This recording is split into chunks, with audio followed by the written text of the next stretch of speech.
how can God be finite and then infinite at the same time? Anything during your medical training that also pointed you towards the claims of Christ. The video you're about to watch features two questions posed to the late Nabeel Qureshi. The first is by a Muslim, the second is by a medical doctor. They're both extremely important in terms of showing the differences between Christianity and Islam. With that being said, let's dive in. My main problem is with the Christian doctrine of Godhood of Jesus. So there's a couple of questions that are related. First of all, I find this concept logically fallacious. Like there are many aspects to its logical fallacy, as in maybe one of them could be that how can God be finite and then infinite at the same time? Like this is like it's like saying that there could exist a square circle. It's a logical fallacy, right? So when we say that Jesus was God or Son of God, we are actually saying that God existed in finitude during the life of Jesus, and he also is infinite at the same time. This is logically fallacious. Now, because you are you're coming from a historical standpoint. Did you want me to respond to that, or are you heading it's a something relate else? like the same question continuing. So because you're coming at it from a historical standpoint, another thing that adds, like the historical evidence that adds, that supports this argument, is that the concept of Trinity, the word Trinity itself, it doesn't appear as a theological term till near the end of the 2nd century after Jesus. So it was first used as trias by Theophilus, the bishop of Antioch, in AD 180. So we can, adding up to that, when you refer to Mark chapter 14, verse 62, which is what you say is the proof that Jesus claimed to be God, are you really applying the same criteria of objectivity that you were applying previously to the Quran when interpreting this as meaning that Jesus is claiming himself to be God? Because if you look at it completely objectively, looking at the entire text, there is nothing in the entire text that's saying that Jesus claimed to be God. And in fact, the verse that you yourself quote is actually saying Son of Man. So, I mean, These are great questions. Don't go anywhere. What's your name? Munzir. Munzir, where are you from? I'm from Pakistan. Pakistan. बहुत खुशी हुई आपसे मिलके. I had the exact same questions when I practiced Islam. What I want to point out is that first and foremost, what we have to see is what Jesus claimed for himself. Now, the secondary stuff that follows, the theological unfolding or unpacking of what he said, we can spend years and years debating what it means. But what did he say about himself? That's the first thing we want to look at. So again, that's a historical perspective. Theologians argue all day long, back and forth, back and forth. You know, theologians argue all the time, and I just sit back and watch and smile because you can't really prove it one way or another. But when it comes to historical events, we can show with relative degrees of certainty, if the evidence is good, if the records are good, what the most likely conclusion is.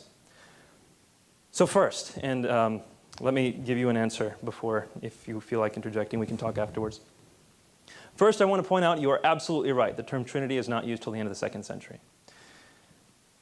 What is the doctrine of God called in the Quran? In Islam, what is the doctrine of God called? Tawheed. Tawheed. Is that in the Quran? No, the word Tawheed. The word Tawheed is a derived word from Ahad. Alhamdulillah, good. So you understand, the word Tawheed is not itself in the Quran. In the same way, the word Trinity is not itself in the Bible. This doesn't pose a problem. The Shahada is not found in the Quran. You have the components of the Shahada in the Quran, but you do not, you do not have La ilaha illallah Muhammad Rasulullah in that way found in the Quran. The components are found in the Quran. With the Trinity, the components are found in the Bible. So, the word Tawheed does appear in the Hadith. Oh, that's great, but it's not in the Quran. Narrations of the Prophet. And the Hadith is much later. So we're looking at you asked for the Bible, and we have within the early canonical tradition, people calling God a Trinity in the early canonical tradition. In fact, much closer to Jesus' time than the Hadith were to Muhammad's time. So whichever way you stack it, when you're consistent, you end up with a stronger case for the Trinity, for Jesus' deity. Now I want to continue on to your next part of your question, which is Jesus finite or infinite? The argument is that Jesus is, actually I'm going to pose it in a slightly different way. Can Allah come onto this world if He wants? Can He be in this world if He wants? I wouldn't think so. You wouldn't think so. Because So Allah's omnipotence is limited. He can't come onto this world. it's like basically Allah Ta'ala cannot do logically fallacious thing. Like He cannot create a square circle, right? Because that's something logically But fallacious. how do So we there know are that's what certain this things is? that Allah But cannot. how do we know that's what this is? Because, for example, in Surah Al-Imran, when Allah is talking to Moses, it says in Surah Al-Imran, I think it's Surah Al-Imran, it might be Surah 18, but double check, that Allah, as He spoke to Moses, Allah was in the bush. Allah was in the bush. So if you want to say that meant something else, well, you're going to have to argue with the Quran on that one. It seems to be pretty clear that Allah can emanate His voice from a physical place. He can be in a physical place in a sense. In the same way, I don't believe that God coming to this earth limits His omnipotence. It's not a limitation of His omnipotence. Jesus has taken on flesh. God the Father is still everywhere. God, Jesus, the Son, is here on this earth. It's a limitation in that sense, but it's not a limitation of His nature. He is both the divine and human nature. That's the argument. Now, I want to talk about briefly, and then we're going to have to go to the next question, but let's talk afterwards for sure. You asked about the Son of Man. You said He's not calling Himself the Son of God, He's calling Himself the Son of Man. I'm emphasizing to you, my friend, when this hit me, again, while I was practicing Islam, when this hit me, it hit me like a bolt of lightning. The claim Son of God, according to Jews at that time, was not anything divine. Adam was called the Son of God. Solomon was called the Son of God. In the Psalms it says, you are gods. It's not a divine claim to call someone a son of God. But when someone refers to that Son of Man coming on the clouds of heaven, who's going to receive glory, authority, and sovereign power, and people of every nation and language are going to worship Him with the worship due only to God, that Son of Man is more than just a human. He is divine. He's going to be worshipped by all people of all time. So when Jesus calls Himself the Son of Man, it's not the Son of God title. And lots of Christians get this wrong, so I'm not pointing the finger at you. Lots of Christians say, oh, Son of Man means He's human, and Son of God means He's God. No, it's the other way around. In the Jewish context, Son of God was a normal human title. Son of Man, from Daniel 7, that was something divine. Go back and read Daniel chapter 7. See that this man is worshipped by all people from all eternity. This man, or one who looks like a human anyway, is worshipped by all people alongside of God the Father. That's the one Jesus is claiming to be. Definitely understand that point that I'm trying to make. And so when you see that Jesus' claim is found there in Mark 14:62, it's found in all the Gospels, and every time Jesus uses the term Son of Man, He's alluding to that. You cannot extract that from the Gospels.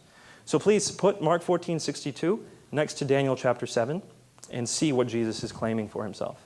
And we'll talk afterwards for the rest. Here is what it says specifically in Daniel chapter 7. Quote, He was given authority, glory, and sovereign power.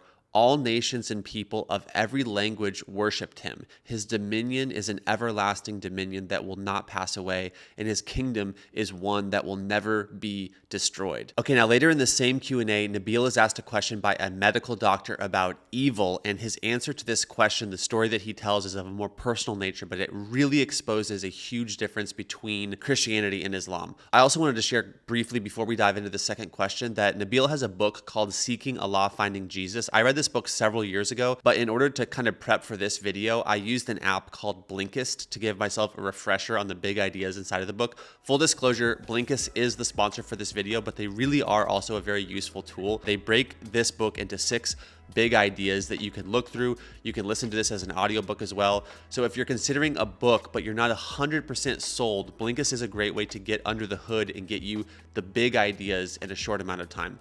One other cool feature that they have is there's an option where you can create a space with friends or family. You can add, share, and recommend titles. So you could create a shared space, for example, called Apologetics, and then you could drop Seeking Allah, Finding Jesus in there, and then anyone that you've shared that space with can access it, even if they don't have a premium membership. Then if you happen to really love Blinkist and you wanted to become a premium member, you could create multiple spaces with multiple groups of people. You can really configure this any way that you want to. So go check out Nabeel's book on Blinkist after this video. It's like a 19-minute listen. They have 6,600 other titles there to peruse in the app. So get 25% off Blinkist annual premium. Start your 7-day free trial by clicking the link in the description box. Thank me later. Now let's get back into the video. I too am a medical doctor, so I really appreciated a lot of the aspects that you brought in from the medical standpoint. But just in your own personal journey through all of this, was there anything during your residency, anything during your medical training that also pointed you towards the claims of Christ?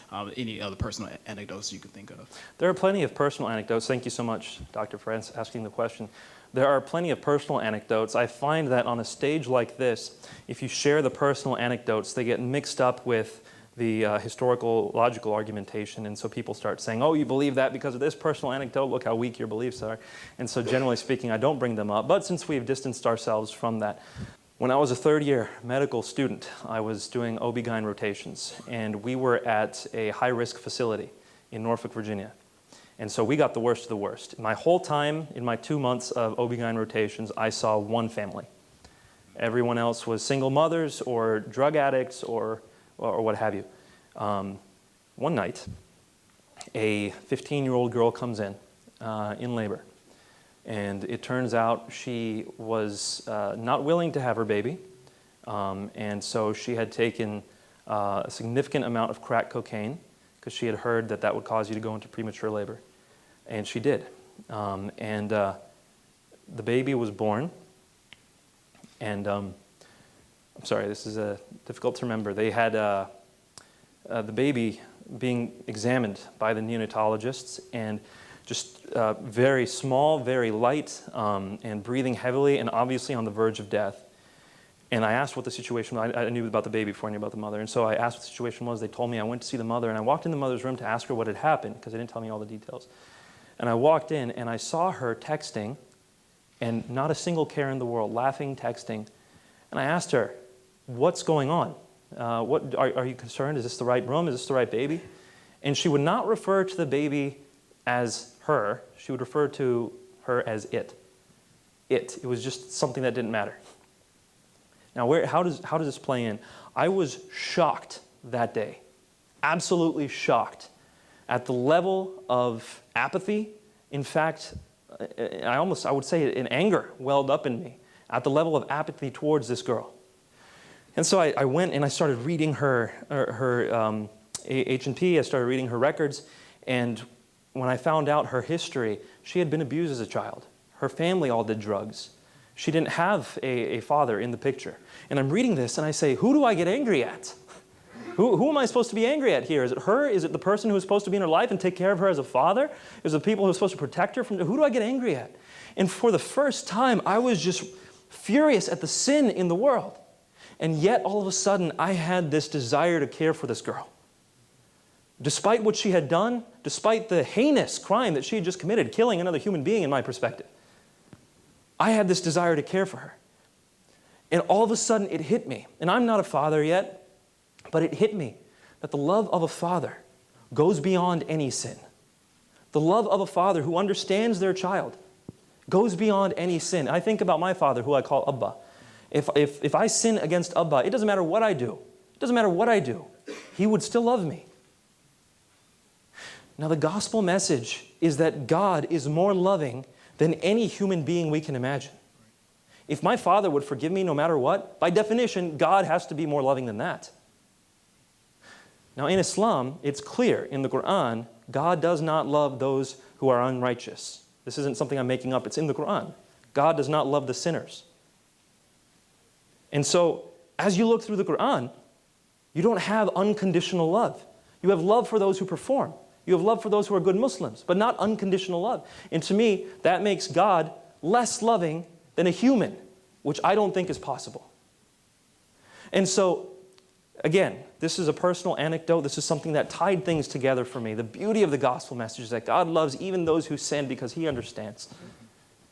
And that for me was powerful. Thank you so much for asking the question. Thank you. I don't know if you're watching this video as a Muslim or as a Christian or as an atheist. It really doesn't matter. The idea is this, and it's a tough pill to swallow no matter who you are, that as much as we hate the problem of evil, we are a part of it. You are a part of it. I am a part of it. This is why Jesus is relevant, because He says that all we, like sheep, have gone astray, that we are all dead in our sin, that we are all enemies of God, but yet Christ died for us. I love the way that Dr. Tim Keller puts this. He says, We are more flawed and sinful within ourselves than we ever dared believe, yet at the very same time, we're more loved and accepted in Jesus Christ than we ever dared hope. It's this idea of the ground being level at the foot of the cross. This is the unique message of Christianity, that you don't have to climb a ladder to get to God, that you don't get to God by religion or by good works, but you get to God by grace and by the work that has been done on the cross of Christ. This is the completely unique Christian message that, again, I think is widely misunderstood. If you guys want to hear more from Nabeel, I'm going to put a video here covering that, which also goes into, at the end, I tackle the historicity of the New Testament and the fact that Jesus existed in history, that the things that I've just described in this video are not just wishful thinking, they're not fantasy, they're history. With that being said, I'll see you guys in the next video.